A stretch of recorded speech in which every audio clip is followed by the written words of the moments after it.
আসসালামু আলাইকুম dear viewers. আজকে আমি কথা বলবো গ্লাসগো কোমা স্কেল নিয়ে।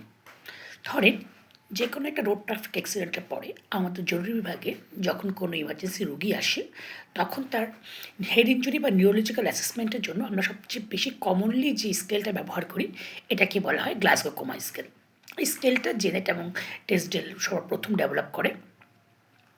এখন এই গ্লাসগো কোমা স্কেল দিয়ে আমরা আসলে কী দেখি?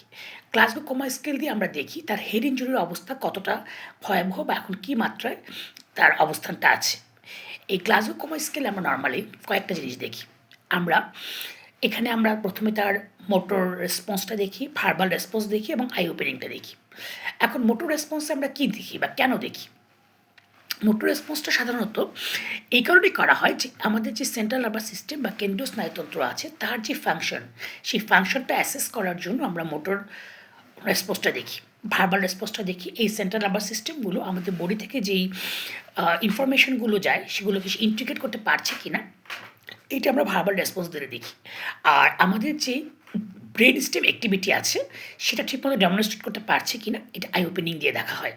এখন এটা কীভাবে দেখা হয়? এই যেমন এখানে একটা চার্ট দেখেন, এখানে আই ওপেনিং দেখানো হয়েছে, ভার্বাল রেসপন্স, মোটর রেসপন্স।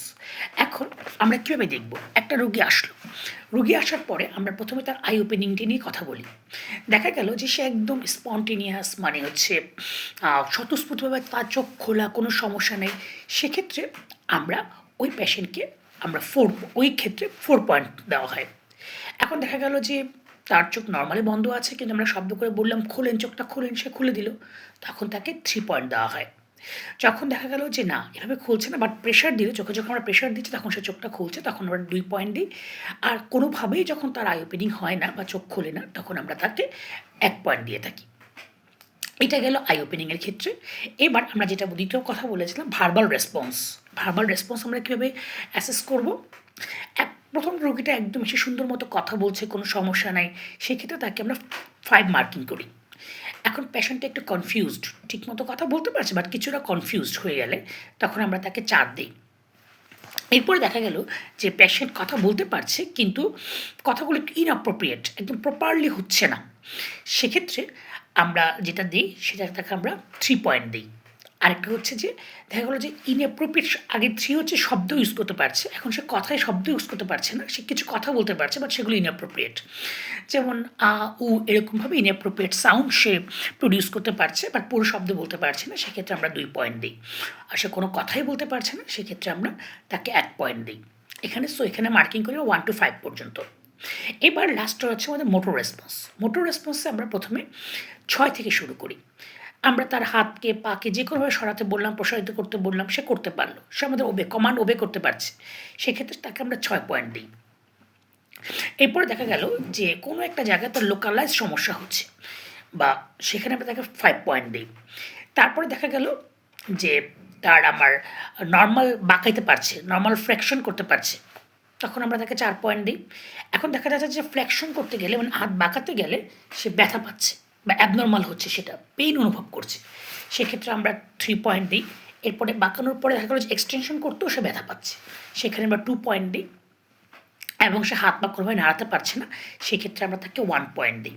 তাহলে আমাদের টোটাল 3 থেকে 15 পর্যন্ত হচ্ছে এই মার্কিংটা। এখন যদি 3 হয় মানে তার একদম কিছুই নাই, 3 থেকে 8 পর্যন্ত যদি কারো এরকম মার্কিং হয় তাহলে বুঝতে হবে যে তার সিভিয়ার অবস্থা। এবং যদি আমার দেখা গেছে যে 9 থেকে 12 হয় এটা, সেক্ষেত্রে আমরা পেশেন্টকে আমরা বলি যে মাইল্ড মডারেট একটা অবস্থায় আছে। আর 13 থেকে 15 হলে সেখানে পেশেন্টের অবস্থা খুবই ভালো, তেমন কোনো টেনশনের কিছু নেই। এখন এইটা বেস করে আমরা আমাদের ট্রিটমেন্ট অপশনগুলো চালাই। এই ট্রিটমেন্ট অপশনগুলো কী হতে পারে? দেখা গেল যে আমার মাইল্ড টু মডারেট হলে সেক্ষেত্রে আমরা পেশেন্টকে একটা সিটি স্ক্যান করতে দেই, বা নর্মালি মাইল্ডে তেমন কিছুই লাগে না, মডারেটে একটা সিটি স্ক্যান করতে দিই, আমরা পেশেন্টকে হসপিটালাইজড হতে বলি। বাট যখন সিভিয়ার কন্ডিশন হবে তখন পেশেন্টকে ইনটিউবেশন করতে প্রয়োজন হতে পারে আমাদের তার এয়ারওয়ে প্রোটেক্ট করার জন্য, এবং আমরা তাকে ট্রেন্ডেনবার্গ পজিশনে আমরা পেশেন্টকে নিয়ে যাই, হাইপারভেন্টিলেশন করি, আরও এমনকি আইসিইউতে পেশেন্টকে নেওয়া হতে পারে। এটা নিউরোলজিক্যাল অ্যাসেসমেন্ট বা হেড ইনজুরি অ্যাসেস করার জন্য খুবই গুরুত্বপূর্ণ একটা জিনিস। আশা করছি এই ভিডিওতে সবার উপকার হবে। ধন্যবাদ সবাইকে। আসসালামু আলাইকুম।